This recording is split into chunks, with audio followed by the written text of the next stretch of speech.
to Big Monday, presented by Bud Light as part of Judgment Week. We're at Georgetown, where the Cardinals of Louisville will take on the Hoyas in a critical Big East game. When you take a look at the conference standings, Louisville near the top and a jam-up of outstandingly talented teams. 4 clubs, Connecticut, Louisville, Marquette, and Pittsburgh, all with only 2 defeats. You've got to go to the second page of the standings to find the Hoyas of Georgetown. They are at 5-9 and desperately in need of at least a couple of wins. Mike Patrick, Len Elmore, it's great to have you with us from Georgetown, and that is the issue for the Hoyas.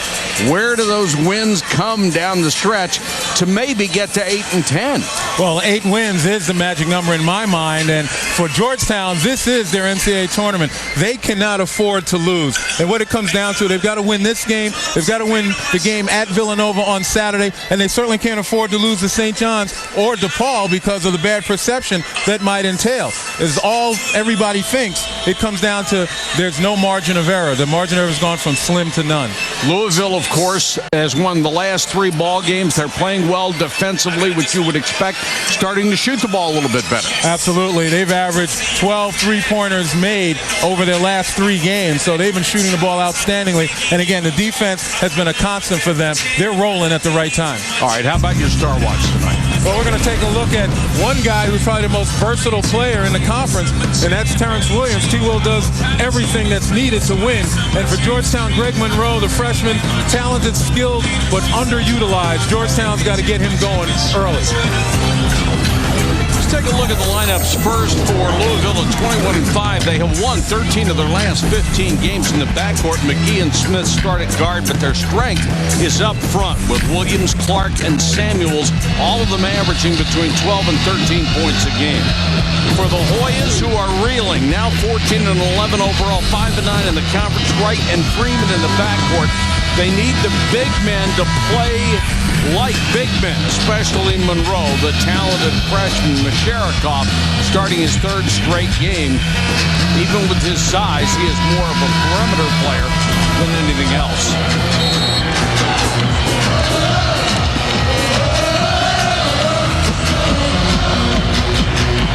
We take a look at Greg Monroe right there. This is a young man can do an awful lot for you, particularly down on the low post. Even though he spends a lot of time at the high post, Georgetown needs to use him. Masharikov with a runner fouled on the way in. And that will be on McGee, who has split the point guard duties with Sosa this year. You know, it's not lost on Louisville that this is going to be a hornet's nest. They've experienced that against a home team, Notre Dame, in a must-win situation. And didn't come up the way that Louisville would have liked. But they've had experience playing against a team whose back is against the wall. So I'd expect them to handle it a lot better than they did in South Bend. That had to be a shocker for them, losing by 33 points. And I think it's one of those games that you write off as, hey, just one of those nights, forget about it. That's exactly what Rick Pitino told me today, that he's, you know, they forgot all about that one. Georgetown with a 2-point lead. Playing man-to-man. Clark tries to dump it down and got a good double team low. And you can expect to see that on either Clark or Samuels as they try to post. Good head fake by Masharikov to get open, but then didn't take the shot. And Louisville in their 2-3, and their 2-3 a lot of times becomes a man-to-man as they isolate and they play men instead of playing the area. Masharikov walked, trying to do too much. John Thompson III, who is now in his 5th year, has done extremely well here as well as Princeton, which was his first head coaching job, succeeded Pete Carrill. You make a great point, Mike, about Masharikov trying to do too much. That's one thing that Georgetown has to resist. Individuals trying to do too much. Just play your role. Smith, a really good outside shooter, hits a runner here. The junior out of Wauwatosa, Wisconsin. Look at Louisville applying pressure right away. Their press has really reaped dividends. Again, 8 out of their 14 opponents in the Big East have shot under 40%. A lot of it has to do with the harassment at the hands of the Louisville pressure. If you don't play defense, you don't get to play very much for Rick Pitino. Freeman open for a three.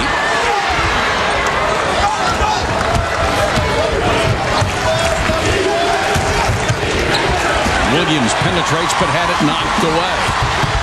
Freeman back the other way, dishes to right but missed it.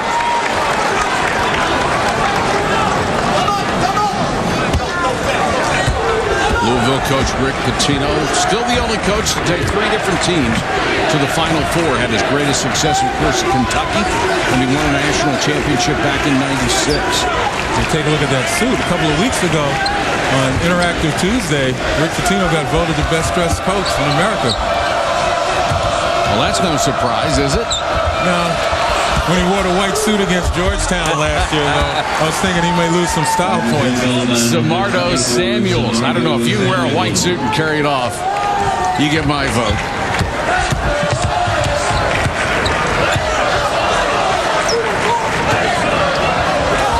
Georgetown does a nice job spreading the defenses. They've been shooting the three reasonably well, and that's what Greg Monroe brings to the table. Ability to pass from that high post. Misharikov had it stuffed on the way in. Georgetown has to get some penetration. There is Samuels. He and Greg Monroe were voted the preseason rookies of the year in the Big East. Head-to-head matchup. This game might determine who gets it outright. Their numbers pretty similar. But Samuels, I think, has had a bigger inside presence than Monroe, something John Thompson III would like Monroe to do a little more of. Clark, baseline drive, fouled by Summers. Well, we talked about Terrence Williams, able to do everything. Pinpoint pass down low. The help doesn't come quickly enough. And here, getting down low once again, Samuels with good hands as Monroe tried to use his quick feet to get out in front and steal the ball. And you can see right away Louisville trying to put pressure on Greg Monroe.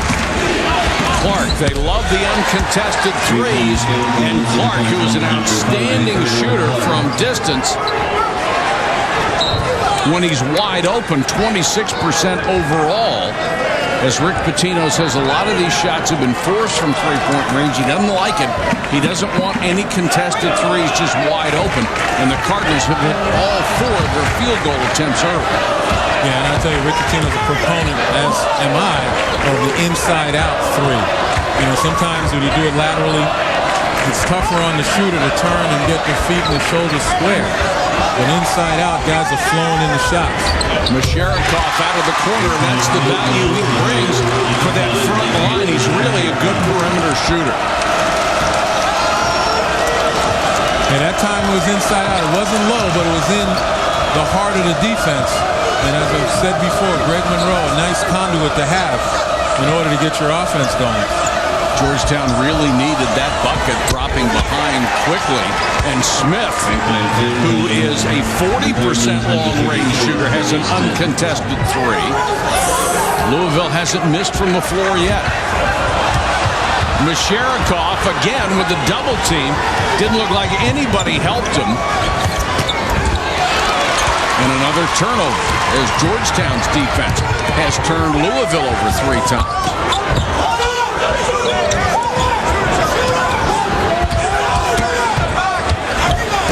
Faking a move by Wright to get inside. The sophomore from Baltimore has a bucket and cuts the lead back to 5. And they need someone assertive on the offense, willing to penetrate. Chris Wright, averaging about 19 points a game over the last 3, has been that guy. He just needs some company. Samuels draws the foul from Greg Monroe. Louisville has yet to miss a shot in almost 5 minutes of action, and they have a 12-7 lead at Georgetown. Georgetown's tournament resume presented by the Ladders. And the resume is getting a little thin right now, except for the schedule strength, which is 3rd in the country. And really, let's try to be realistic about this. Even as good as the Big East is, 5-9 doesn't get it done. No, it doesn't. And again, the margin of error has gone from slim to none. They have to win this game. They have to beat Villanova. And they certainly can't afford to lose to either St. John's or DePaul, which fills out the remainder of their regular season schedule. The strength of schedule ranking certainly allows a team like this to dip under 500 and still gain some consideration. But the perception, 2-8 over the last 10, is not very good right now. They've got to do something that corrects that. People will remember back in 06, Syracuse made the NCAA field with a 7-9 Big East record. And now with the expanded schedule, 8-10 would be the equivalent of that. But you got to win 3 of the last 4 for Georgetown to get to 8-10.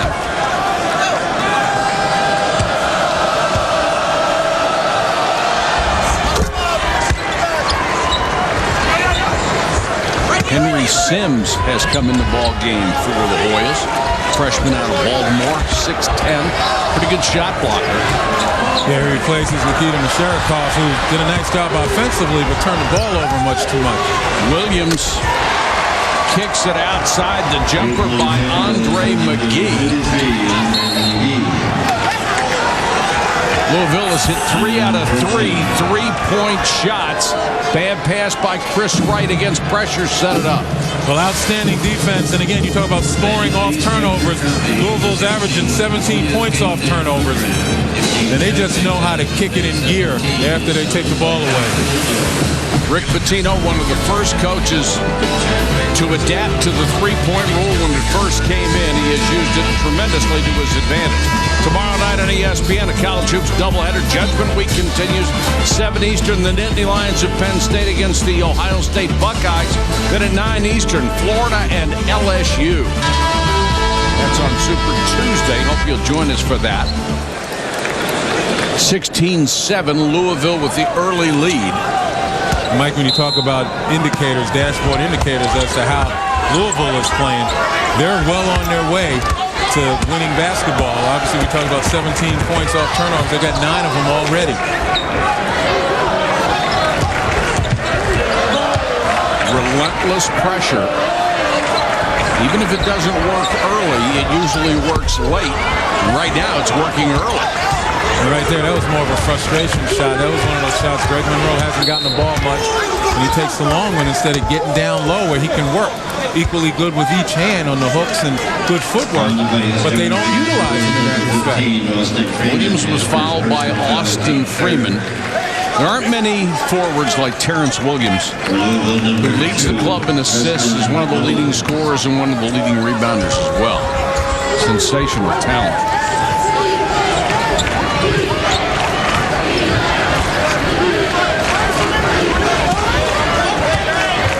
Georgetown in the 2-3 zone, and really the guy they like to have below their free throw line, the sweet spot is Williams. Although that was a poor decision right there, trying to wedge that pass between defenders. Now that one did not have a chance, and now the Cardinals have turned it over 4 times to 5 for Georgetown.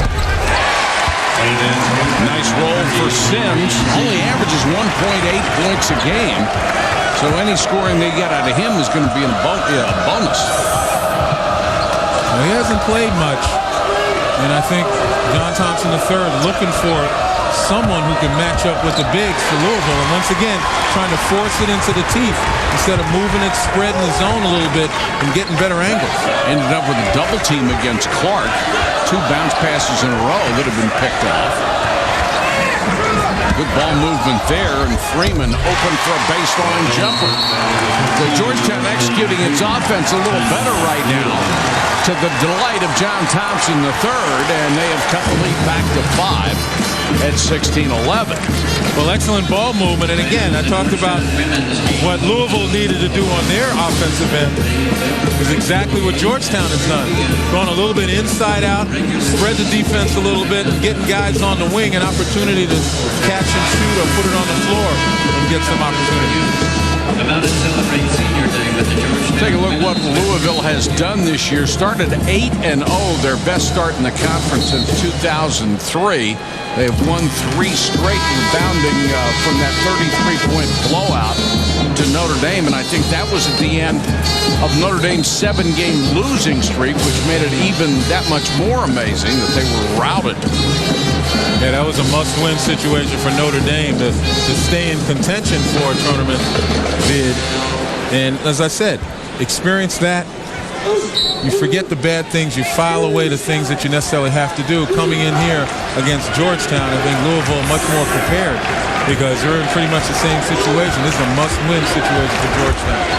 Terrence Jennings, the talented freshman out of Sacramento, California, number 23, is in for Louisville.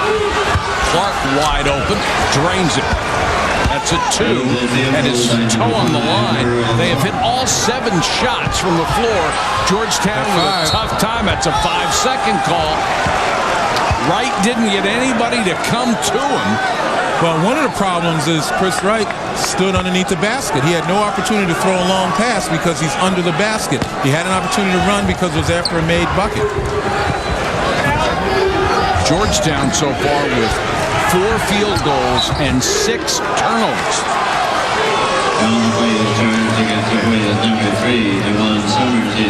Foul on Summers is 2 on the junior from Baltimore.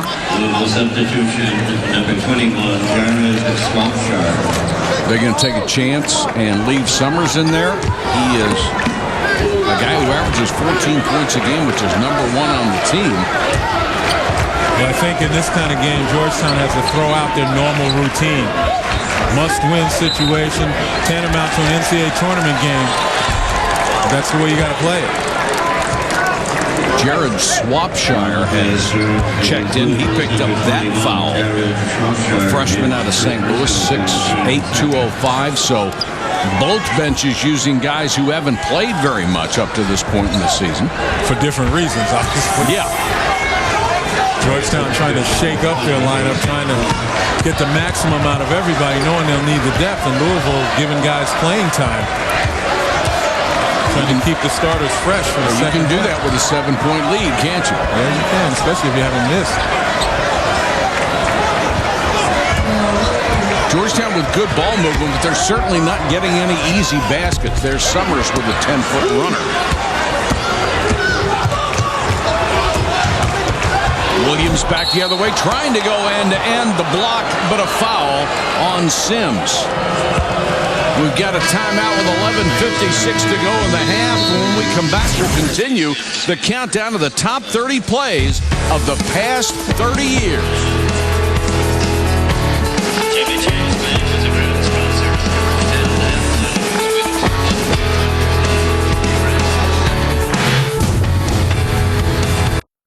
Buffalo Wild Wings presents the top 30 plays of the last 30 years. Number 15, Princeton shocks UCLA. Dribbles for the point, 8 seconds on the game clock. Goodrich along the free throw line. Looks for somebody down low. Get it and the Princeton Tigers have defeated the UCLA Bulls. That was play number 15 of the top 30 plays of the past 30 years. You'll see number 14 tonight in the Kansas-Oklahoma game following our game. And who wasn't, outside of the UCLA folks, of course, happy for Pete Carrill when that happened. One of the legendary coaches, John Thompson III, an assistant on that staff, brought the Princeton offense with him, has tweaked that here to turn it into his own. But the one thing I would like to see, you mentioned it before the break, the fact that Georgetown moving the ball well, but still not getting, the quality shots, the quantity of quality shots that they certainly need to. Part of the reason is Greg Monroe only 1 touch when he's down on the low post. Williams with 2 points and 4 assists so far. When that ball goes down low to a guy like Monroe, the Louisville defense has to adapt. They've got to shift. And Monroe's such a good passer, he makes it easier for other guys. Sat, number 21, is checked in for the first time. Georgetown throws it away again. The 7th turnover for the Hoyas. Louisville ever going to miss? They're 7 out of 7 from the floor. Can't lose if you don't miss, can you? Just got to get enough of them. Clark. He's held.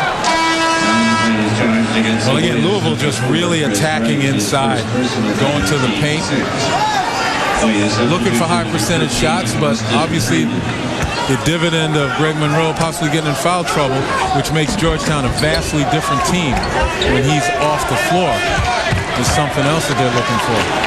Chris Wright picked up that last foul. Jennings gets it out to Sosa, and then back to Preston Knowles, who is the top three-point shooter in the conference. Louisville's hit all of its threes. They've hit all of their twos, and they're up 23-11.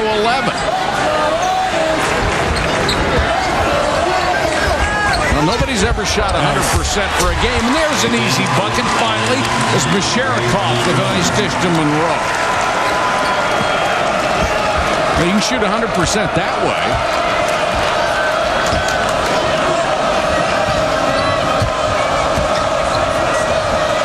Georgetown obviously needs a defensive stop.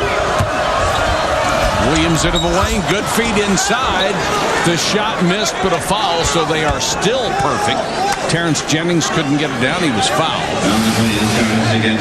Well, you take a look again on the play where Monroe scored right here. Look on the high side. You got Monroe there. Misherakov recognizes it, and a nice delivery with the bounce pass. That's one way to get it into Greg Monroe, but you got to be able to utilize Monroe as many opportunities as you can.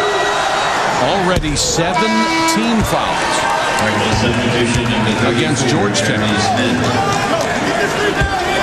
Williams will go out and Jerry Smith will come back in as Rick Pitino able to go 9 men deep here in the first half. 1 out of 2 from the line for Terrence Jennings. And it's 24-13 and more of that relentless pressure. And the other byproduct of the pressure, besides the turnovers and the ability to score off turnovers, is that you wear this Georgetown team down. Exactly. You know, of experienced guys, they may even go 6 deep at most. And this is more physical and mental pressure. Another example of poor ball handling. Sosa with the basket. What are they, 9 out of 9? Yeah. And it's 26-13. And to think that the Louisville guys were a little concerned, recognizing the Princeton-style offense that Georgetown plays and how difficult it is to prepare. They played Saturday, only had 1 day to prepare. I think they're well prepared so far. Clark double team, nearly threw it away. That should be a foul on Jennings. And it is, as he reached in and tried to slap the ball away. And right here, that's just a poor pass.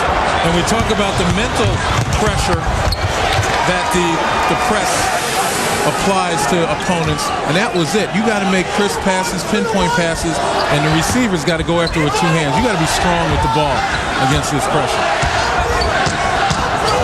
The other thing Georgetown has not done, if somebody's going to press you and you beat it, you have to make them pay. They haven't made them pay once. Yeah, they haven't attacked it very much.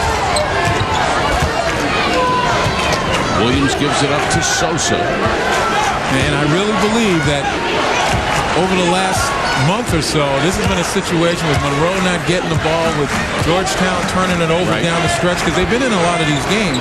I think sometimes the system is working against this personnel out on the floor. But they've got to loosen up a little bit. Is that a missed shot? Are you surprised? I'm stunned. It took 11 minutes for them to miss a shot from the floor, and it turns out to be an air ball. Sosa commits a foul on the other end, and Sapp will go to the line. You see the huge disparity in his numbers in wins and losses. And that's one of the reasons I think he is now coming off the bench instead of starting. Yeah, I mean, I'm sure Jesse Sapp as a senior was looked to for leadership, you know, for helping the team execute. He's not going to be a flat-out double-figure scorer night in, night out. But the team hadn't been executing. They looked as though, again, down the stretch in critical times, that they're almost confused, and Sapp's position as point, and with the experience, should have alleviated that. Well, he hasn't put up the numbers he did last year when he averaged 9.5 points a game and 3.2 assists. Those numbers are way off, and now as a 6th man, they're going to go down even further. Foul was on Sapp. And the thing about Jesse Sapp in the past, he has been a clutch player. He's been an outstanding defender. And sometimes your team gets into these funks, and even a senior can kind of get confused as to his role. He's been a guy over the course of his career who has made plays. Yeah. And he's not making them right now. Louisville substitution, number 21, Garrett. You're right, Rick Pitino substituting liberally. That's Swapshire who comes back in to give Clark a blow. And obviously you can afford that with this kind of lead. I think you're taking Clark out because he missed a shot. That's a no-no tonight. Ruining our perfect evening. Yes, sir. They are a meager 10 of 11 right now. Full court pressure. Got to beat the 10-second clock. They just do. And Monroe throws it away. Misherakov was cutting to the basket. I think it was interesting. Monroe had an advantage momentarily, never even looked for the bucket, did he? And I think it's a self-fulfilling prophecy. We've been lauding Greg Monroe all season for his passing skills to the point where he doesn't look at the basket very often. You know, if he gets a bounce pass as he's going to the basket, as we saw from Misherakov, yeah, he'll score. But when he has an opportunity to create something for himself, he rarely does it. And I think that's a huge mistake, and it's worked against Georgetown during this bad stretch. Freeman with the bucket. The lead is cut to 13, 4 points for Austin Freeman. You know, you got to be a basketball player. Don't let yourself settle, into, be a peg in one particular hole.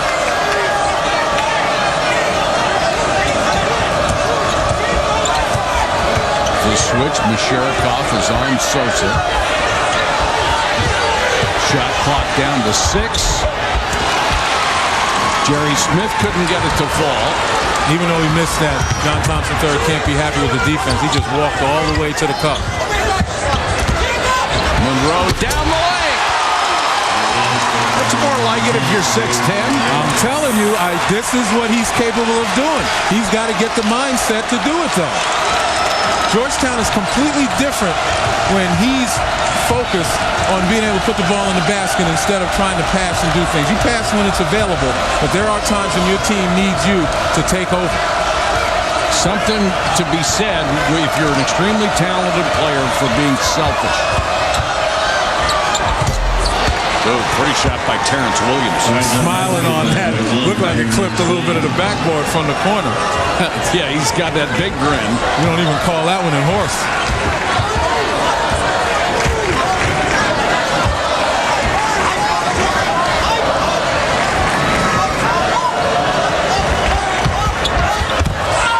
Good drive by Wright.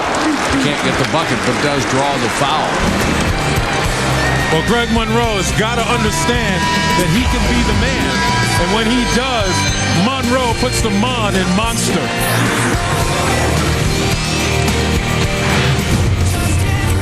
That way, of course, Louisville's shooting lights out. Not only are they shooting lights out, but they've become very opportunistic. 14 of their 30 points have been off Georgetown turnovers.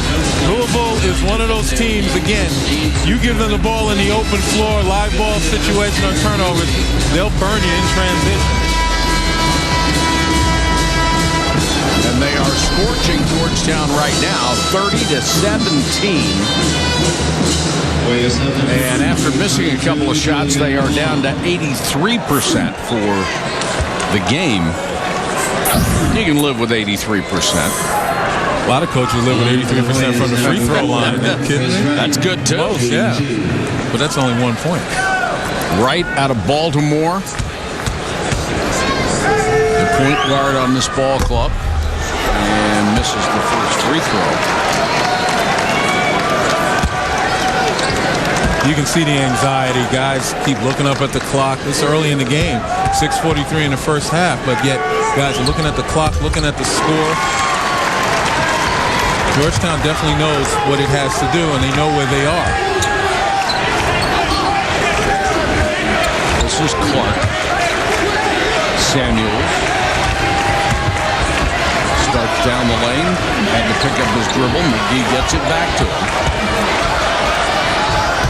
And Samuels works his way into the lane. The 6'9" freshman from Jamaica, already the three-time Big East Rookie of the Week, has 9 points. And Wright gets into the lane, draws another foul.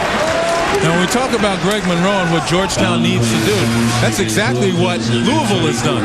You allow Samuels to kick it back outside, reset, and you get him the ball. Now the defense has to pay attention. And when they pay attention, you got a guy who passes as well as Greg Monroe.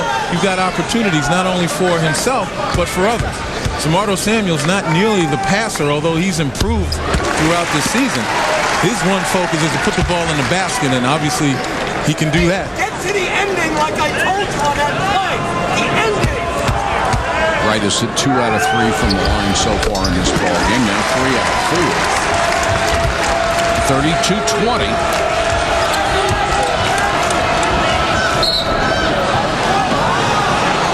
Going to be Masharikov picking up his second for a hold. About 5 feet past the top of the circle. We saw him on Saturday. He got in immediate foul trouble in the first half. Masharikov as a sophomore didn't get much time last year. And here's a situation again where he's overplaying a guy so far from the basket. Sometimes you got to utilize some discretion.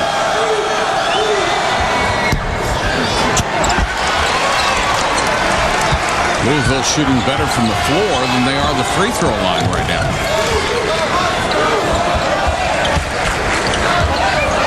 Wright, Sapp, and Freeman as John Thompson III goes to the 3-guard offense. Try a no-look pass. Picked off. Good job by Wright to get it back.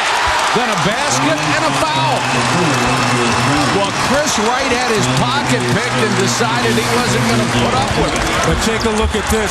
After the loose ball, Wright doesn't stand there and pout. He goes right after it, battles the Cardinals on the floor, and able to change it into a bucket instead of a mistake. And if anybody on this floor for Georgetown recognizes how important this game is, it's this young man right here. He hasn't had everything work for him, but it wasn't for lack of effort. Made a tremendous effort on that play. Misses on the chance for a 3-point try, and the lead is cut to 10. You don't see a whole lot of emotion out of the Georgetown players. And that sometimes happens when you're tight, when you're playing with anxiety. I couldn't say that they don't care, because I'm sure to a man they care very much. But this is a pressure-packed situation for him. Clark, nice head fake, rims out on the shot. Good hustle there by Knowles to get the loose ball. Wright with a reach around, knocked it away. Wasn't touched by anybody else, and it's out to Louisville. After an explanation from Ed Corbett, John Thompson III accepts it that it was knocked away from behind. He couldn't see from the angle on the sidelines where he sits or stands.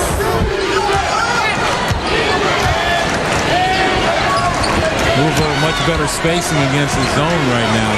Not that they really needed it for the first 12 minutes. No. Knowles, a deadly long-range shooter. And Louisville as a team has hit 5 threes out of 5 tries in this game. And that's an important number, because when they hit 7 or more from beyond the arc, Louisville is 14-0. So this is a team that relies on the 3. And you're right, Preston Knowles, excellent on both ends of the floor. That's a nice stroke, isn't it? It certainly is. He's averaged 14 points over the last 3, and he's been red hot from beyond the arc during that period of time.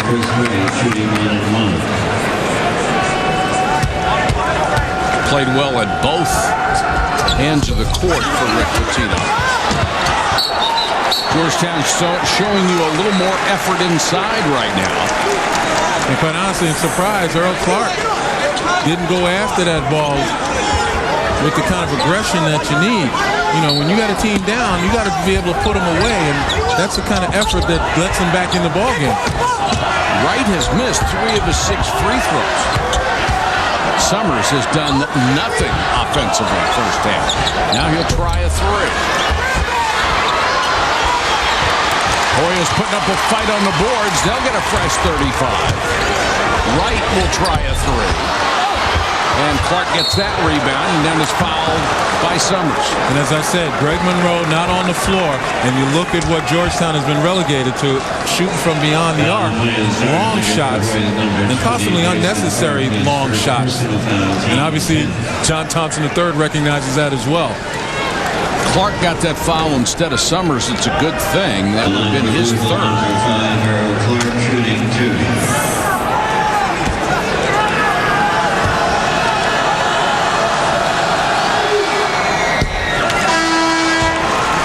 Substitution number 10, Greg Monroe.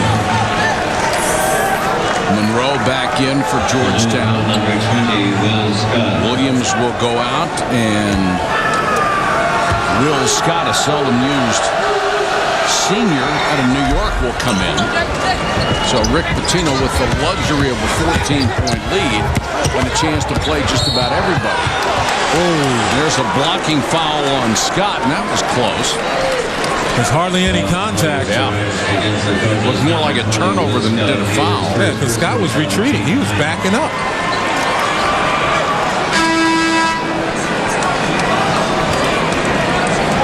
Omar Watad, who did not play on Saturday, is trying to get in the ball game. It looks like he wants to come in for Freeman, who's at the free throw line. Hoyas have gone stone cold right now from the line with a chance to get back in this game. 5 out of 11. Nice feed to Samuels, who got away. And the perfect pass for Merle Clark. Georgetown trying to apply some ball pressure, but forgot the goaltender.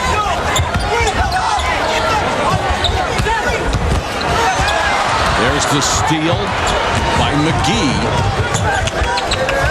Can't push it ahead. Now gets to Clark. Clark to the baseline. Offensive foul on Clark.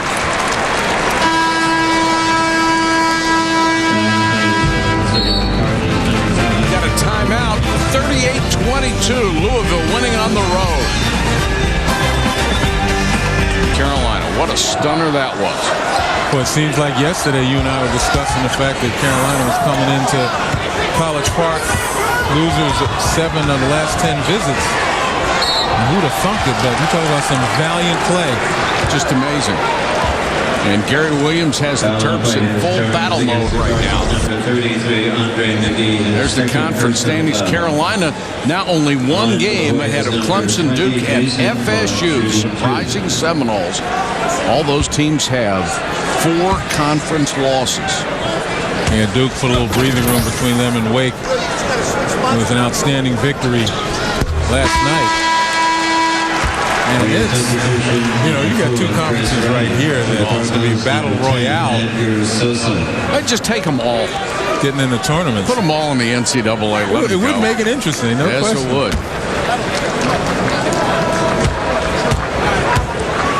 Hoyas with missed opportunities here in the first half from the line, but Clark hits a couple.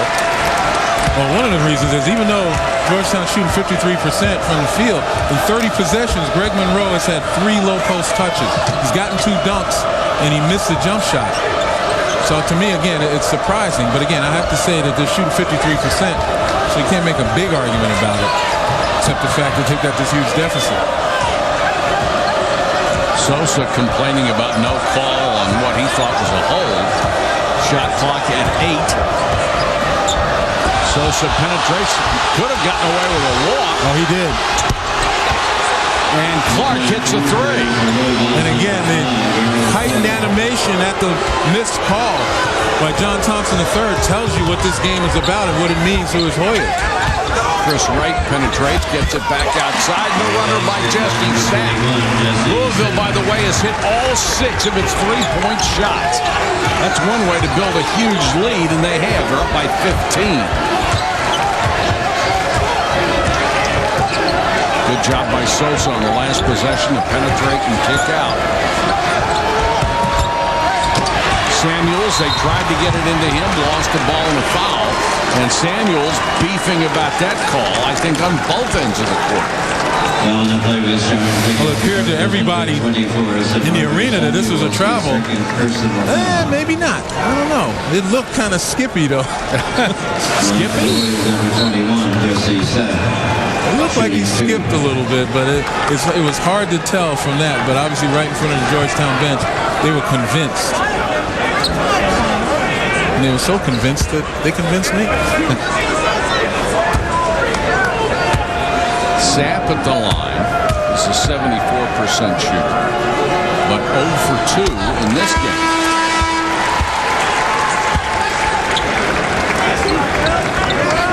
The substitution of the 34, Jerry Tino gets Jerry Smith back in the ball game. George Good. And he's got George Good, a freshman from Baytown, Missouri, on the court. He has virtually gone through everybody that's in uniform. That's just good coaching. 13-point lead. He's got the luxury of playing anybody he wants. Now what he has to do is get the guys on the floor to recognize time and score at the halftime. They don't have to rush. Move the ball, look for opportunities. They're not delaying, but they're going to make Georgetown play defense, get them out of position, and then execute.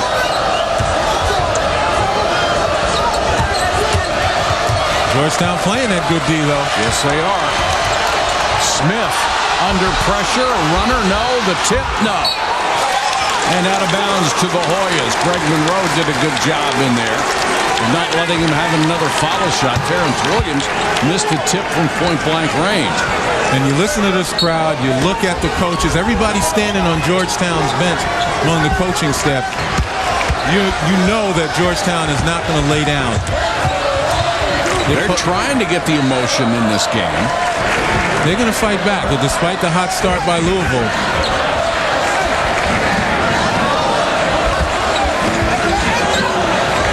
Right with a long I don't three. get that. I don't get that. You can get that shot anytime, right? Exactly.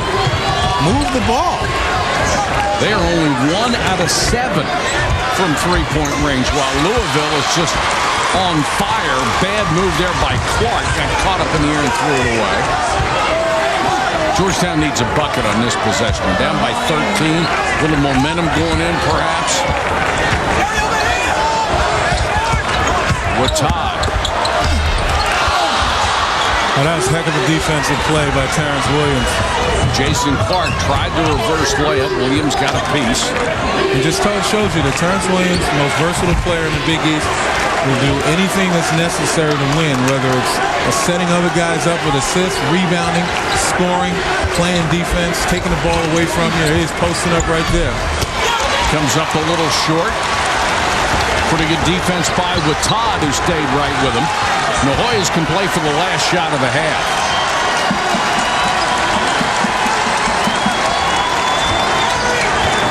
An opportunity for a lob. I don't think Samuels really knows where Monroe is. I'm sorry, Jennings doesn't know where Monroe is. He got him now, though. Good. You can only see the two. There's the double two. White gives it up to Sapp. 5 on a shot clock. Sapp lost the handle. Now he's got to fire from long range and made it. Holy cow, what a play by Sapp. It looked like it was going to be an empty possession, and Sapp bailed him out with a tough three. Well, that's what Jesse Sapp is known for. He's been known for that since he's been here at Georgetown. Coming up big, making a play. Unconventionally, to say the least. But boy, Hoyas could have used that one, and they got it. Sapp has scored the last 7 points for the Hoyas to cut the lead to 41-31. Now we go to the studio. Dari Noka, Digger Phelps for the UPS halftime report. Number 6 Louisville, 41-31 here at the Verizon Center in Washington, D.C., and it was lights-out shooting by Louisville that did it in the first half. I mean, these guys hit everything from three-point range for the game. They shot for the half, they shot 70%. Even though Georgetown shot 53%, they're down by 10. Well, I'll tell you what, it's all about the little things. Georgetown missing 6 free throws, turning the ball over 9 times and giving up 14 points off those turnovers.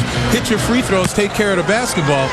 And, you know, Georgetown is right in this game. Not to say that they're not in it right now, but this double-digit lead would have shrunk.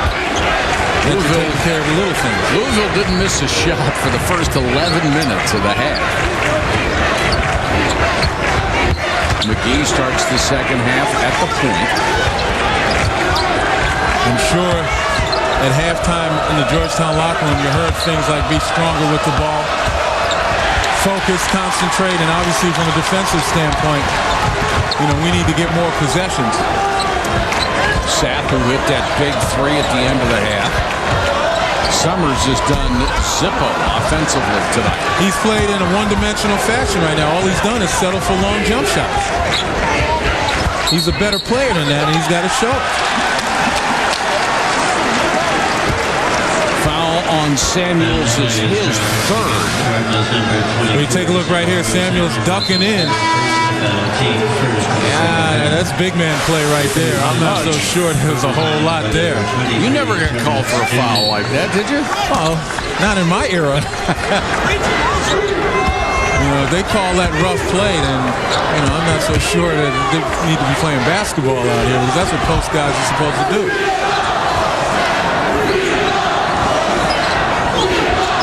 Monroe looking for a cutter, nobody there, so he takes it himself, missed it badly.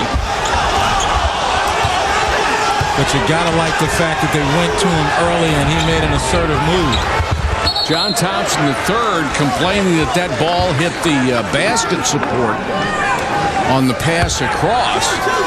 If it hit behind the basket, that would be out of bounds.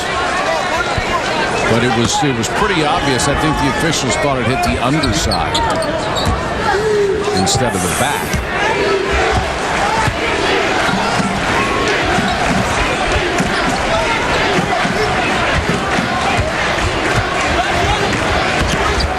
Both teams trying to penetrate without much success.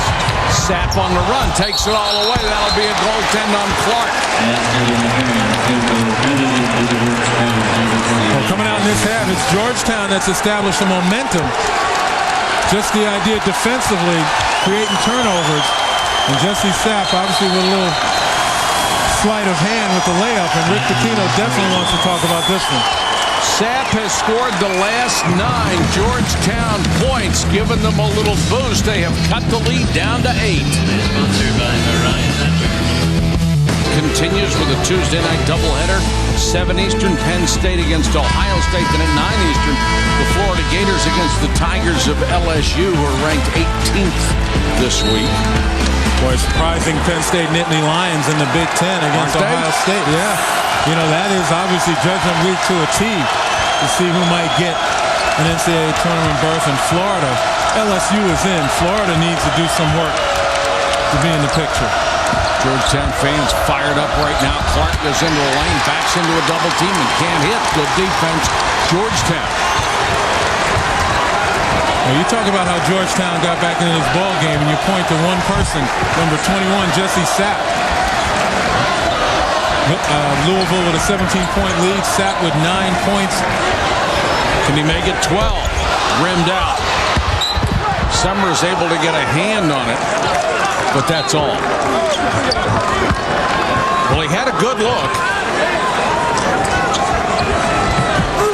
Sometimes when you're shooting as poorly as Juan Summers is right now, you got to work at getting more high percentage shots. Get out on the break, get some layups, get the ball in the paint to some mid-range. He's 0 for 4 from the field. Take a little pressure off with some easy baskets. Makes your jump shot a lot easier to knock down. He's got to do something. He's their leading scorer, 14 points a game. Couple of dangerous passes. Clark ends up with it right in front of the rim, though, and knocks it down. 11 for Earl Clark. That takes some of the sting out of this Georgetown comeback. And Louisville came out flat here in the second half up until that point. And Georgetown came out showing a little juice. Bad decision by Monroe. Put the ball on the floor against a triple team. Foul's going to be on Chris Wright as he tries to make something happen with pressure. First in the second half.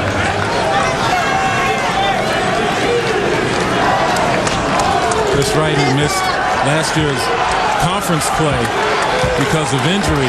It's his first time around in this pressure cooker.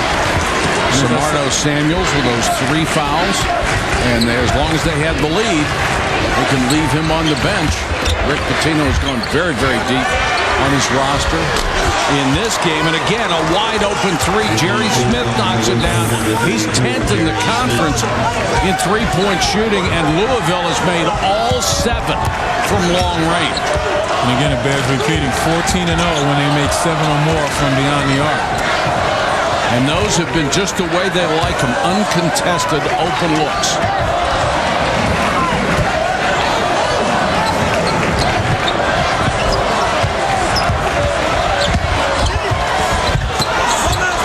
Summers forcing it right now, doing the right thing, trying to get a higher percentage shot.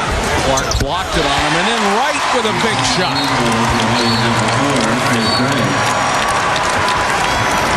The Hoyas aren't getting anything inside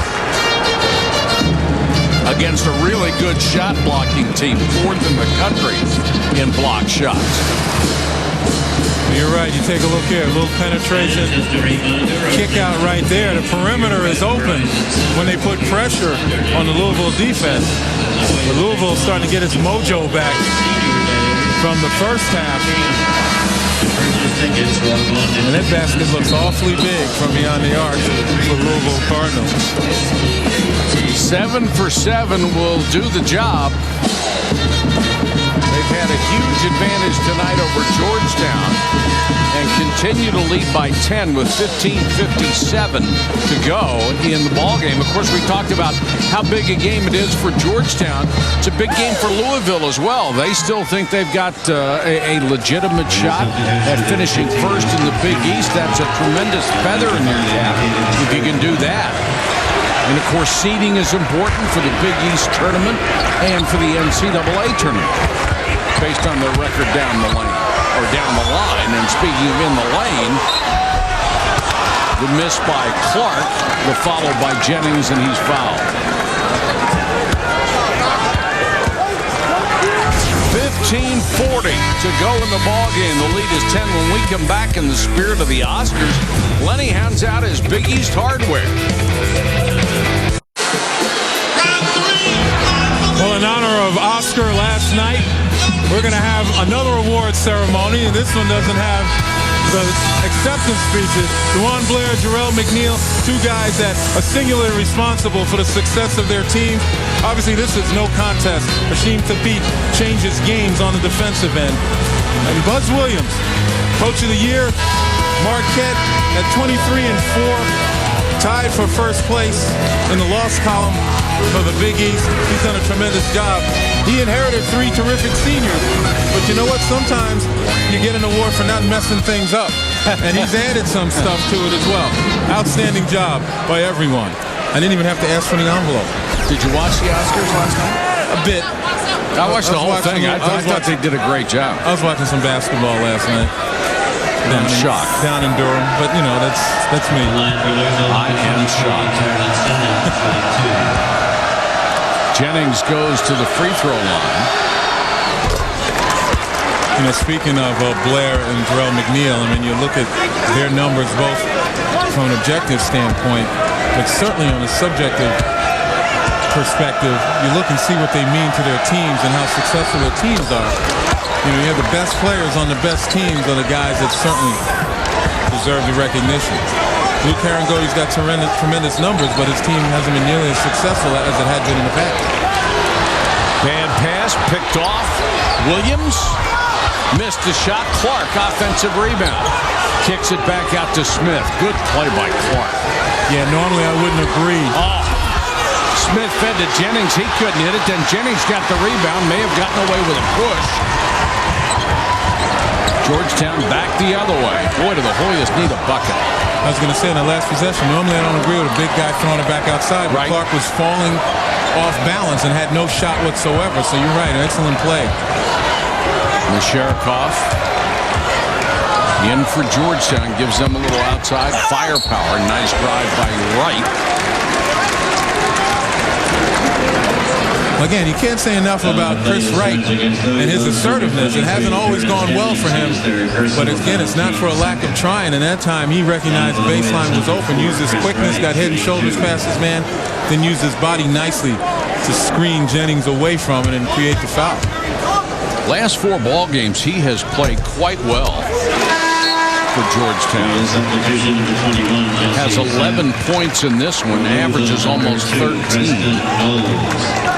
Yeah, he's up this game over the last 3 games. Prior to this one, he's averaged about 19 a game. So he's been the assertive force. Just needs guys to follow him. And he's handled it pretty well. 2 out of 2. That's the young man they need to get started. DeJuan Summers, their leading scorer. Boy, for sure.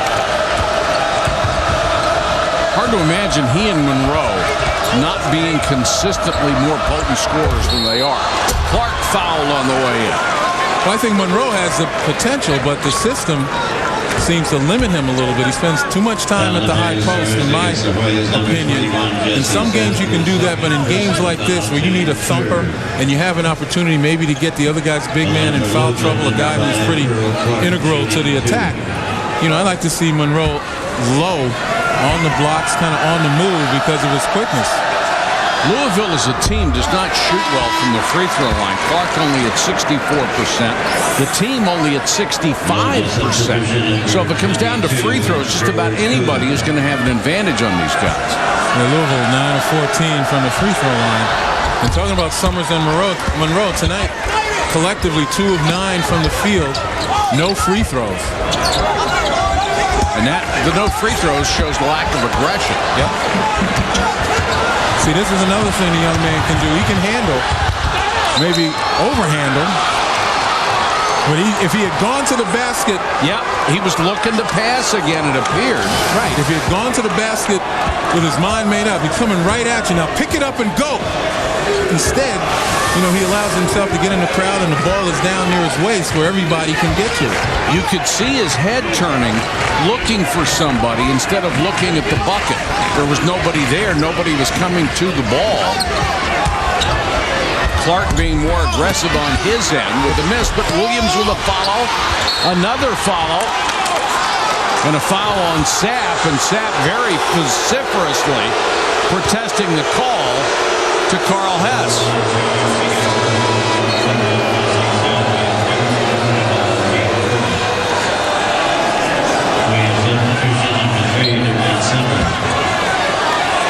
And Good will go to the free throw line. Oh, no. Excuse me. Non-shooting foul.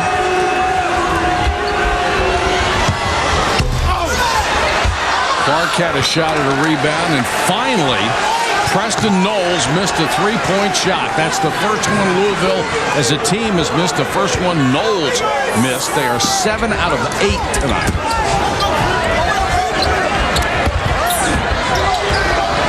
Look how this pressure really gets to the ball handler after a while. Fatigues him physically. Just beat the 10-second count. Sapp, no. Monroe, got it. There's another way Greg Monroe can get involved. Clark, fouled by Monroe. Monroe thought he had the block. Boy, the Georgetown players beefing about every call, and somebody's got to be careful. We take a look right there. Monroe just battling. And that's what we said. The guy's so versatile. He's got the ability to do a lot of things. He's just got to make the effort and not settle back and hope that his teammates pick him up. I know he's a freshman. He may not be prepared for it. But here we are at the end of February, and you're not a freshman anymore. Clark back to the line. We'll take a look at the touches for Greg Monroe throughout this game. The 6 touches in the post would concern me. He needs to get far more of those because he's so effective when he gets the ball. Right on the outlet. 2 against 3. He's going to try to take it himself. No. Sapp had a chance at a rebound. Fouled by Sosa. And a mocking standing ovation by the Georgetown crowd. And Mike, the reason why you see the Georgetown guys so much more animated arguing calls is because the sands are running out of the hourglass for them. Yeah. They know it. Thank you, McDonald Carey. This is the day of their lives. Yes, sir. Summers hits his first shot punt of the game, and it's 50-42 now. Everybody on their feet. Does Georgetown have a run in them and get a much-needed win? Take a look at Louisville's shooting. A lot of that has to do with the more extended Georgetown defense, although they didn't extend enough on that one. What a shooter. Preston Knowles. Kid with a tremendous stroke. 8 points to lead back to 10. Boy, Sapp playing with a purpose, and now Summers with a three. Missed it. Got it back to Summers.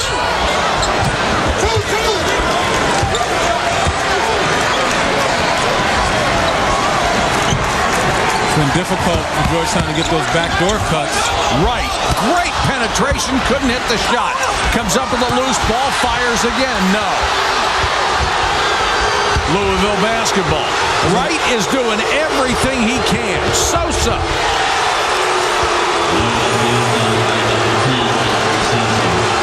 They are unhappy at the Verizon Center.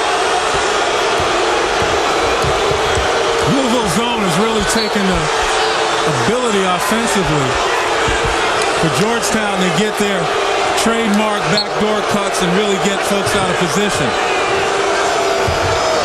Sapp can't penetrate. Tries a three. Knocked out of bounds. JT3 very unhappy with this turn of events. He's back down by a dozen again. Send you back to DC, guys. You hate to see anybody get hurt, but especially a kid like that who tries so hard and in such a big ball game. Oh, absolutely. And he's the kind of guy that takes the contact without complaint night in, night out. And you kind of figure a guy who plays that hard with such reckless abandon eventually going to happen. Yeah. Obviously Tyler Hansbrough has gone through that kind of thing as well. And that's one guy that make that comparison to. Well, hopefully he'll be fine, but not going to play tonight. Summers tried to feed it into Sapp, knocked away, but recovered by Freeman. Well, so far in this half, Georgetown has shot just 29%, coming off to 53% in the first half, and they've lost 2 points since halftime. But you would think they're playing so hard right now. They look like they're a better team this half they do. than the first half. And Julian Vaughn got the tip off the right miss, and Chris Wright is just playing his fanny off right now. He's playing so hard. 54-44, and no matter how hard they're playing right now, the best they can do is close to within 10. Loose ball there, but out of bounds off of Georgetown. Wednesday Night Judgment Week continues on ESPN at 7 Eastern. Connecticut and Marquette. Then at 9, Duke against Maryland. Boy, Marquette, what a brutal schedule they have to finish. Well, that's why they call it the gauntlet. Oh. Playing it, have to play Pittsburgh. They've already been here.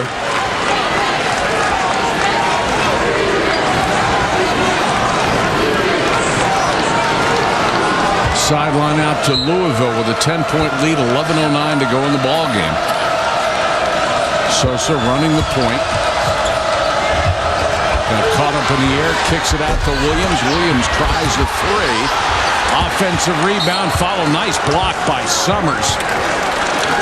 As he got a piece of Samuel's follow, knocked it out of bounds. Talk about the versatility of Terrence Williams. He is 1 of 6 from the field. But he still has 10 rebounds and 6 assists. So he's in the ball game. Cutting down the lane, but missing. Preston Knowles caught the pass and a little off balance and missed the shot. Well, he expected someone to come and contest him. Watch him come straight down the lane on the left side of your screen. Now watch. Changing hands with the ball, trying to do things that you would normally do if somebody's coming up to challenge the shot.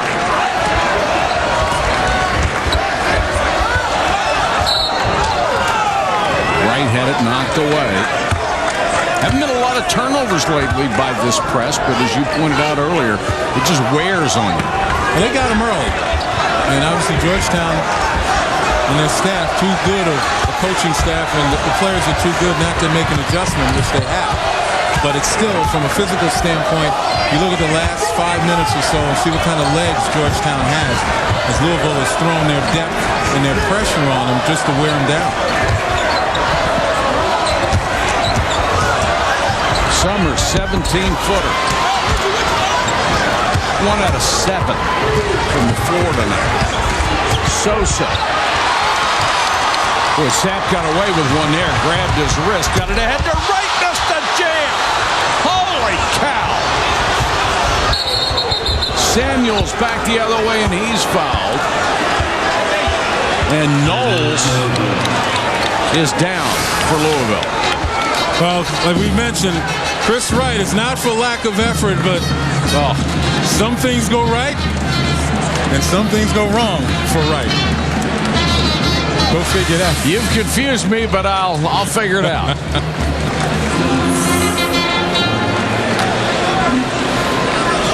Trying to get a little rise out of the crowd, and certainly would have with that one. Again, here's the Hoyas' resume. The strength of schedule is their best argument, 3rd in the country, but their conference record now is 5-9. The conventional thinking is they'd have to get to at least 8-10 to merit an NCAA bid. And to get to 8-10, they have to win 3 of their last 4 games. And even so, I mean, beginning with this game, and they have to play at Villanova on Saturday. Right. That gets them, if they win those 2, that gets them to 7. Then you can't afford to lose at St. John's. And even if you get to 8 from a perception standpoint, DePaul, which hasn't won a game in conference, they've got them here at home. They got to win that one too, because otherwise, from a subjective standpoint, that almost erases some of the good stuff that they've done, if in fact they do it over the next week. So it makes tonight critical. They're within 10, but there's less than 10 minutes to go. Double team at the sideline. They nearly got it away from the Cardinal. Yeah, we talk about the anxiety level and the determination that Georgetown certainly needs in this ball game, but you're right, Louisville, they want to stay involved among the top seeds. They've got a chance to get a top seed in the NCAA tournament if they continue to play as well as they have. They've got to start picking up the enthusiasm and the intensity as well. Clark with 16 points after that 3. Also has 5 rebounds. Louisville has been picking its spots to shoot that 3, and they're making everything. Jason Clark for Georgetown comes up short on his 3-point attempt. And there's going to be a foul inside called on Julian Vaughn, the transfer from Florida State. Well, again, it's just good ball movement, and right at the top, point blank for Earl Clark. And even though he's only a 26% long-range shooter, if you're wide open and from the top of the circle, you're going to make 65% of those. Yeah, I mean, it was a good job by Andre McGee just to bring the defense with him and find Earl Clark. And this is where Louisville separates itself from most of the teams in the conference, their ability to execute, particularly down the stretch, execute when you need to create some separation. Williams back out to Smith, a premier shooter. Missed that one, however. Hoyas need a run here. Monroe with his first touch in a long time, trying to go baseline, cut off. Set, what a pass. And Freeman got the roll. That thing just hung on the rim and finally dropped for him. Great pass by Sapp. He and Wright, if the Hoyas come back to win this game, you got to give tip of the cap to those guys. They have really done a great job in the second half. Got to get 2 hands on the ball. That's what I mean by lack of intensity. Smarto Samuel's got to realize they're in for a battle, but he comes back, he recovers. He realized something was going on, got that block. Clark, what a pass to Williams for the jam and a foul. Beautiful execution on the break. Louisville once again in transition. Smarto Samuels fumbled the last one, but this one not only does he block it, but he keeps it in play. Comes from the weak side, doesn't throw it out of bounds, keeps it in play, so you get these kind of heroics. Well, this could be a 5-point turnaround. Georgetown thought they were going to have a layup at one end to cut the lead under 10. But as it turns out, they get a block shot and a 3-point play at the other end from Louisville. The lead's grown to 14. Williams now still only 7 points, but 10 rebounds and 6 assists. Pretty good numbers. Yeah, the most versatile player in the Big East and doing what his team needs him to do to win. As hot as they shot in the first half, they didn't necessarily need Terrence Williams to score.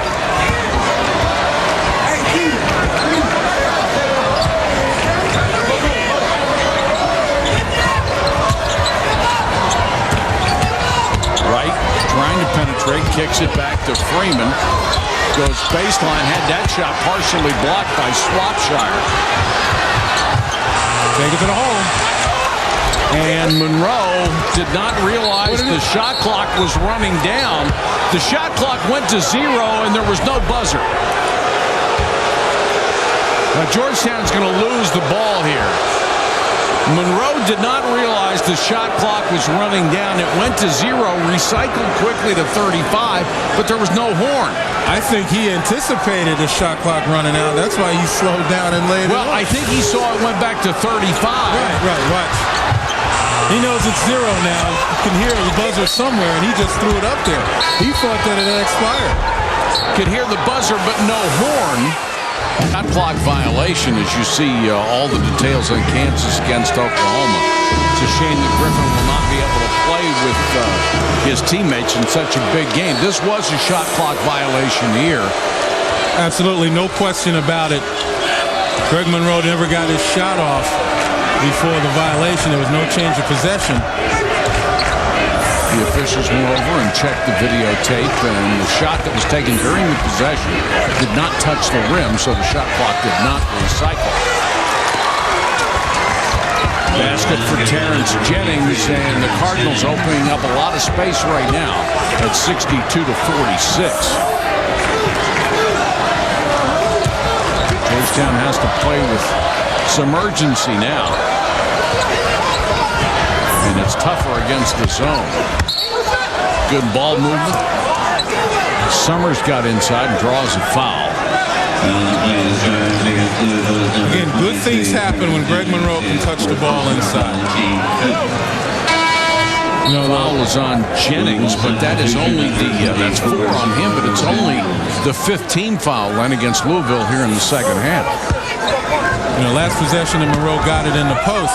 He kicked it back outside, but it created such a change in the Louisville defense that Austin Freeman was wide open on the baseline. So he's got to touch it just to force the Louisville defense to adapt and adjust, and that means other people might have opportunity.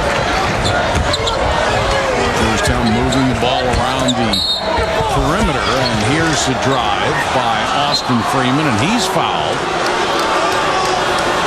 That was a well-conceived play. Recognizing the mismatch, Austin Freeman down low with that strength.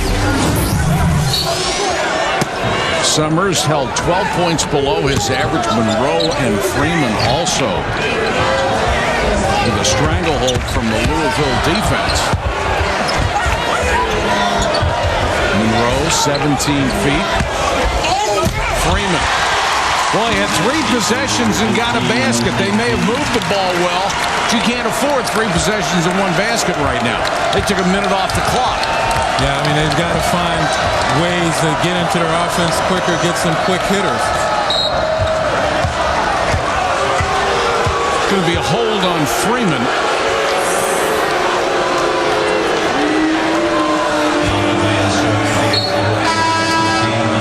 See the frustration on the face of John Thompson III. Take a look right on the right here, Freeman, and he sticks his arm out to try to hold him up. There's no question about it. You got to be a little more subtle than that, especially when you're in the penalty. Williams, who had a 3-game streak where his numbers were way down because of a badly bruised forearm near his right wrist. But he's over that now, and boy, is he a good-looking ball player. So the press going in the zone takes away the ability to get a quick strike for Georgetown because they've got to contend with beating the pressure, and then with the zone, they got to get people in position and they got to start moving the ball. They're going to need some threes to get back in this. Boy, Williams with a long three. I don't think Rick Pitino would be happy about that. Had a chance to work some time off the clock. Monroe wheels to the lane and draws a foul. What have I been saying on that? Feed the ball to the big guy. Tomorrow night on ESPN, catch a college hoops doubleheader. Judgment Week continues. Penn State will take on the Buckeyes of Ohio State. Then at 9 Eastern, it's the Gators and the Tigers out of the SEC.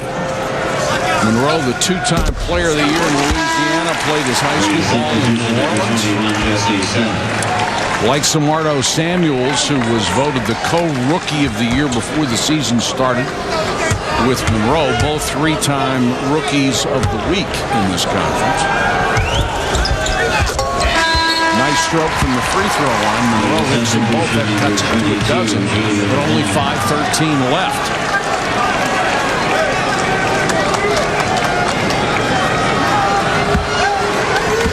Monroe with 3 fouls. I suspect that John Thompson III wants to be able to maximize usage of Monroe on the offensive end. He's got Julian Vaughn in there to play the defense. Clock running, under 5. Williams got his man up in the air, made the bucket, draws the foul. Nice move. Terrence Williams, we talk about it over and over again, his ability to come up where his team needs him the most, either on the boards, creating for others, or scoring. And down the stretch here, they're going to rely on him, being the senior that he is. 64-50. Right, nobody on him. Kicks it back out. Wide open shot for Sapp. Good tip. Julian Vaughn. Kid who started his career at Florida State, transferred to Georgetown because of medical issues in his family. Did not have to sit out. Thought he had some real potential when he played in Tallahassee, didn't you, Lenny? Yeah, I did, and he still may. I mean, you look at Greg Monroe now, he's the man situated in the center. Vaughn's got to make an adjustment this year and hopefully develop going forward. He's definitely a 4-year player. And here comes Monroe back. Vaughn productive during that period of time he was in. 3 offensive rebounds. 4 points. Good hustle by Wright on that last defensive possession. Inbounds play leads to a Preston Knowles shot. Monroe running the floor. Boy, he can get up and down, can't he? There's an awful lot he can do. You just got to take the wraps off him and cut him loose. That cuts the lead to 10. But this seems to be the Maginot line. Every time they get within 8 or 10 points, Louisville has an answer. Here are the updated standings. Connecticut, Louisville, Marquette, and the new #1 Pittsburgh Panthers, all with only 2 losses in the conference. Villanova 2 games back. And you get down to Georgetown. They are currently in 11th place, which means they would not get a bye to start the conference tournament. And at 5-9, they are battling and battling to get back in the picture for an NCAA bid. Conventional wisdom, 8 out of 10, or 8 and 10 is what it's going to take. And look at the teams that have to finish, particularly Marquette, UConn, Louisville, Pitt, and Syracuse. Thank you so much. And that's why they call it the gauntlet. How about a nice paper cut to finish that off?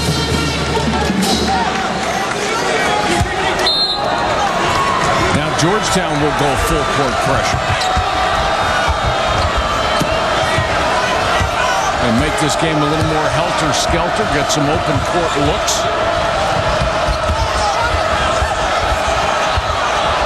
Samuels, guarded by Vaughn, kicks it back out. Terrence Williams playing a little bit of that point forward, but now they want him involved in the offense. They got Edgar Sosa trying to run the show. Knowles gives it up to Williams. 8 on the shot clock. Kicks it to Clark. Sosa, 2. Scoop shot, and he made it. What a backbreaker. They worked the shot clock all the way to 2 and then hit that. They used every bit of it, didn't they? Yes, they did. And see, that's the difference between the teams Georgetown has played and Georgetown down the stretch. Execution. You've got to have a penetrating point guard. It's almost impossible to win without that element. Clark, good drive.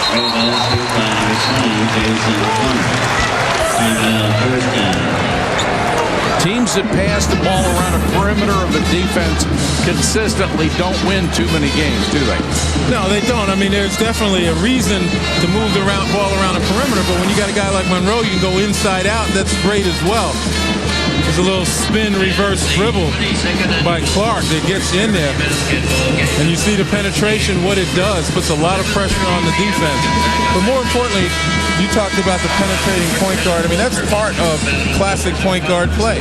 Sure. You push the ball up the floor, get the defense on its heels. If you have an advantage and take that advantage. If you don't, you move the ball around, make sure that the right people get it to execute. And when the shot clock is running down 10 and under, you got to have a guy that's going to create for himself or for others. And that's where the penetration skills come in. 3:01 left in this one. I was going to say, not a whole lot for those little guys to know, man.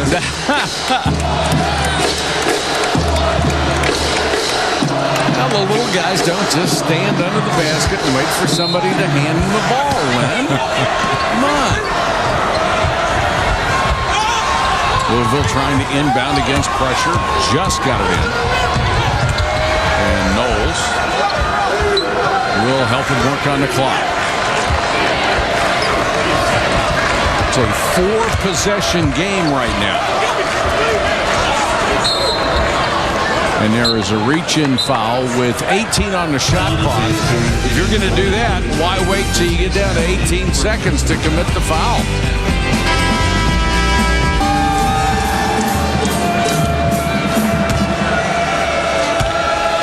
Williams goes to the line. They're in the double bonus. 64% free throw shooter. Back to your point about looking for the right guy to foul. They found the 64% free throw shooter. Yeah, and he may not be the worst free throw shooter out there, but they've looked at some trends right now. He's 4 of 7 from free throw line, and that was more of a focused foul. They don't want to just go willy-nilly and foul parade, but they want to increase their possessions.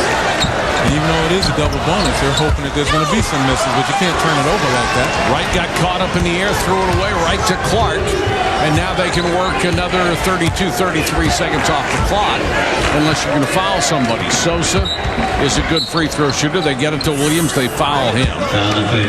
So what you've got here is Williams shoots 64%. Clark shoots 64%. Sosa shoots 73. Smith shoots 72. Knowles, who was in there, shoots only 53. So they don't have a lot of guys who are going to scare you to death from the line. And again, they can trade now. Williams has already missed the front ends each time. That's the time he misses both. So here comes the trade that Georgetown's got to make pay off.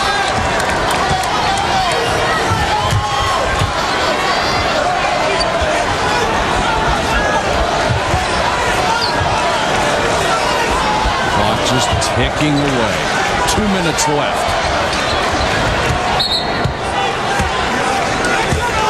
Too much, as you mentioned, we mentioned earlier, too much perimeter passing inside out. That's what's going to get this defense to shift and create opportunities. And Monroe's got to put a target. Both of his hands are down. Get a target and tell him, I want the ball. Instead of getting a shot like that. One up, yeah. If you're going to do this, you need to shoot threes. I mean, if you are not going to have any kind of penetration, if you're not going to feed it to the post and kick it somewhere else for a good shot, you might as well take the threes and be done with it. I agree. But again, in the middle, You want Monroe to show his hands, to give you confidence to throw it in there instead of having his hands at his side. Cardinals have done a very good job, particularly in the first half with the three-point shooting, Len. Yeah, they were outstanding. Just perfect from beyond the arc, and that really set the tone. You know, right now they're 8 of 12. And as we said before, when they make 7 or more this season, they're 14-0. So this is a team that relies on the three, not only for offense, but obviously for confidence and for setting the tone. And most of those have been uncontested. 67% tonight as opposed to 35% for the season. And that's what happens when you get open looks. These guys can knock it down. The lead is 11 with 1:48 to go. And Clark will go to the free throw line, another 64% shooter. But it doesn't matter what they do at the line, as Clark is 3 of 7. If Georgetown can't score at the other end, it's meaningless. Well, again, if you read the newspapers, you've been following Georgetown, they attribute a lot of their problems during this bad streak to the fact that they're not able to close the deal down the stretch, that they're not able to execute well. And this is a perfect example. The last 2 possessions, Georgetown has turned the ball over and they've taken a really bad shot. And, you know, I've heard people talk about experience, and yes, you know, they start a true freshman. They start another guy, sophomore and Wright, who didn't play a Big East schedule last year. They got a junior in Summers. But this is also the team that beat UConn early in the season. That's right. And that experience should have paid off for him. Summers fouled before the shot. Fouled by Williams.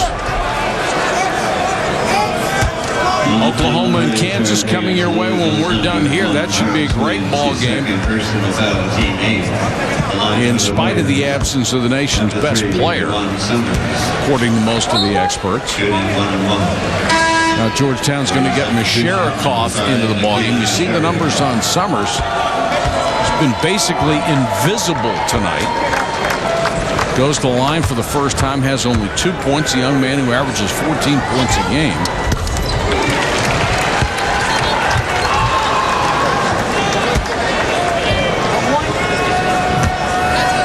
If he makes the second free throw, Georgetown can set up the press.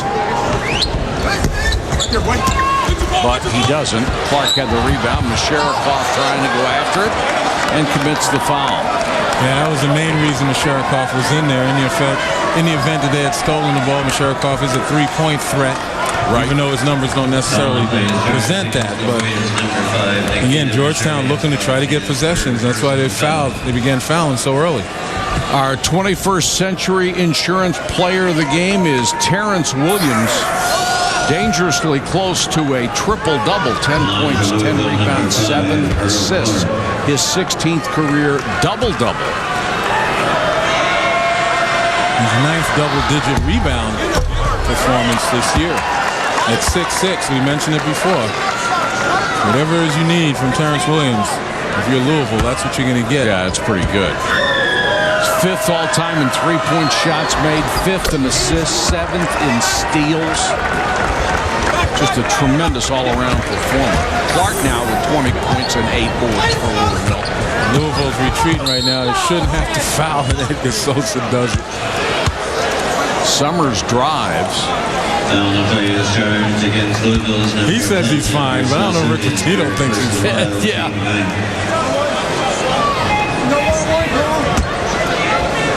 Seen that look before. That was worth 1,000 words. You just don't want the clock to stop when you've got a 71-57 lead.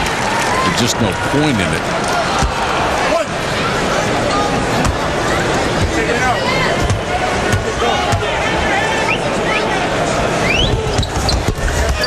Missed the second one. And a foul. So the Cardinal on the verge of wrapping this one up at 71-58. Here's what Louisville has left. Marquette, a team with just what a great backcourt. Then against Seton Hall and West Virginia, a team that's playing its best basketball. And that'll be a primetime game. And then the Big East Championship. And what a show that ought to be this year with all this talent. That is going to be some ticket. And considering the singular matchups that are going to occur, we talk about Marquette having to play UConn and Pittsburgh, and some of the other great matchups down the stretch here. I mean, Louisville, not to take anything for granted, but Louisville's final schedule kind of puts them in an excellent position to maybe win this whole thing outright, and that's why this game is so important. Well, they played their toughies earlier and got through that right against a triple team. Louisville rebound to Terrence Williams. Chris Wright tried to foul Terrence Williams, no call, and he's complaining, how come you didn't call a foul?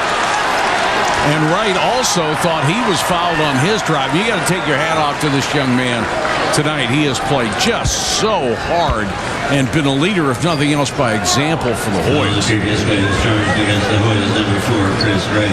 Of course, after our ball game, we have Kansas, Oklahoma coming your way. What do you think?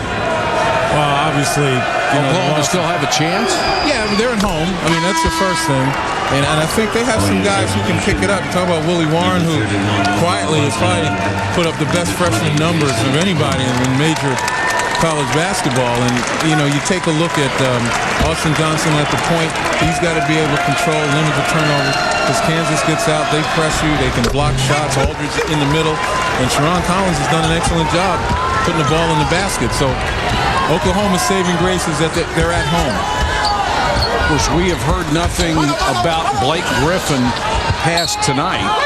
The fact that his concussion will not allow him to play. Would this affect his bid to become Player of the Year? No. I think that trophy is being shined up. His name is being engraved in it as we speak. I would agree. What a terrific performance. Knowles.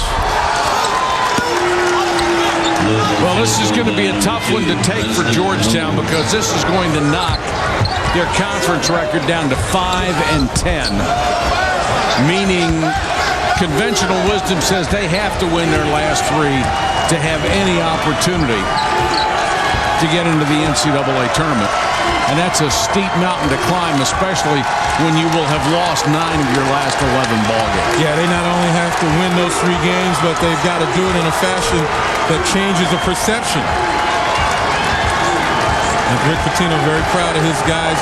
One-day preparation, played on Saturday on the road as opposed to Georgetown playing at home, and came in here as though they had a week to prepare. Played with energy, executed well, and got the job done. And John Thompson III, you can see, still trying to figure this out. He's not going to quit. I mean, there's no quit in him, and I think that he believes that there are miracles.